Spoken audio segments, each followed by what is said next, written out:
حضور میں یہ پوچھنا چاہوں گا کہ تنبیہ، بچوں پہ تنبیہ کا جو ذکر ہے وہ صرف قرآن نماز پڑھنے کے سلسلے میں، وہ بھی 10 سال کی عمر میں مار ہے، اس کے علاوہ حضور بالکل نہیں ہے، ایسا ہی ہے حضور؟ اس کے علاوہ کہیں روکا گیا ہے بچوں کی تعذیب سے؟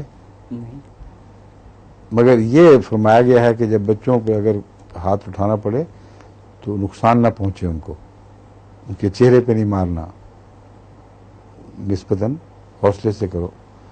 تو اس کا مطلب یہ ہے کہ چونکہ وہ شرعی مسئلہ تھا اور شرعی امور میں ہاتھ اٹھانے سے روکنا تھا، جبکہ روزمرہ کے دستور میں تمام دنیا کے ماں باپ کسی حد تک اپنے فیصلے سے ایک سختی کرتے ہیں، اس لیے اس کو انسانی رواج پر چھوڑ دیا گیا ہے، اس کو شریعت کا حصہ نہیں بنایا گیا.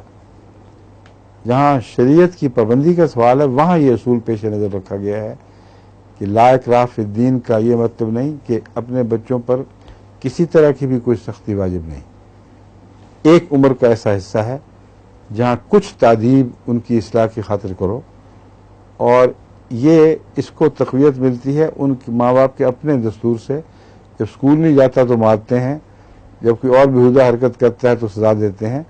تو فرمایا یہ چونکہ عمر ایسی ہے، جبکہ تم بڑے بچوں کو اس سے سزائیں نہیں دیتے، کہ فطرت کا تقاضا ہے کہ کچھ نہ کچھ بدنی سزا کا احساس بدنی سزا سے اپنے اندر پشیمانی کا احساس محسوس کریں، اس لیے بچوں کو کچھ سزا دو.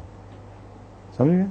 حضور اصل میں بہت سی دفعہ دیکھا گیا کہ لوگ ایڈوانٹیج لے لیتے ہیں، نماز کے سلسلے میں چونکہ حکم ہے تو تنبیہ مار کے بھی کی جا سکتی ہے، اور بڑے بچوں میں آج کل ڈیولپ ہو رہا ہے کمپلیکس سا، کیا دے فیل کہ مار بہت سینسیٹیو ہیں، مار اگر پبلک میں لوگ بیٹھے ہیں اور ہاتھ لگ گیا تو دے فیل سینسیٹیو، دے ریمبر اٹ حضور.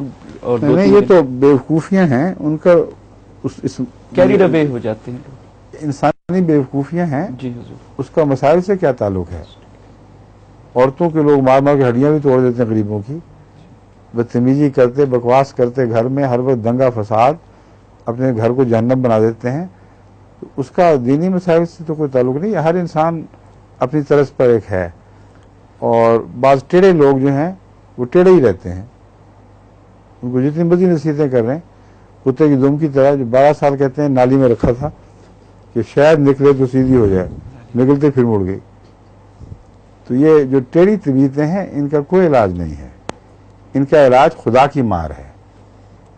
چنانچہ قرآن کریم نے آئندہ زمانے کی پیشگوئی کرتے ہوئے سورہ طٰہٰ میں یہ بیان فرمایا ہے کہ جب یہ ان کے تکبر کے پہاڑ ملین میٹ کر دیے جائیں گے، جب یہ ہموار کر دیے جائیں گے، یومئذ یتبعون الداعی لا عوج لہ، اب یہ اس قابل ہوں گے کہ اس